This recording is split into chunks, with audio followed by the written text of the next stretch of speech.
నేను చేసిన నా రీసెంట్ వీడియోస్లో నుంచి ఒక కమెంట్ చదివిన, ఒక రాంగ్ పర్సన్ని పెళ్లి చేసుకుంటే డివోర్స్ ఆప్షన్ ఉంది కదా అని. లైఫ్లో కొన్ని సిచ్యువేషన్స్లో డివోర్స్ అవసరమే కావచ్చు, కానీ అది అంత ఈజీ ఆప్షన్ కాదు. డైవర్స్ అనే ఈ పదం చాలా సింపుల్గా ఉంటుంది, కానీ లైఫ్లో దీన్ని అనుభవించిన వాళ్ళని అడగండి, తెలుస్తుంది.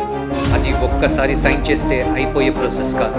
డైవర్స్ అంటే కోర్టుల చుట్టూరు, లాయర్ల చుట్టూరు కొన్ని నెలలు, కొన్ని సంవత్సరాలు తిరగవలసి ఉంటుంది.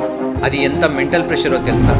ఇద్దరి మనుషుల మధ్య సమస్య ఇద్దరి కుటుంబాల సమస్యలాగా మారుతుంది. మనం అమ్మ నాన్న కన్నీళ్లు చూడలేము, మన బంధువులు అడిగే ప్రశ్నలకు సమాధానము చెప్పలేము, ఈ సమాజం ఇచ్చే తీర్పు తట్టుకోలేము. డైవర్స్ అంటే డబ్బు పోయే, మనశ్శాంతి పోయే, ఆఖరికి పరువు కూడా పోయే. అందుకే నేను మళ్ళీ చెప్తున్నా, జీవిత భాగస్వామిని ఎన్నుకోవడం అంటే జీవితం మొత్తాన్ని ఎన్నుకోవడమే. అందుకే పెళ్లి చేసుకోక ముందు ఆలోచించే, పెళ్లి చేసుకున్న తర్వాత కోట్ల చుట్టూరు తిరగాల్సిన అవసరం రాదు.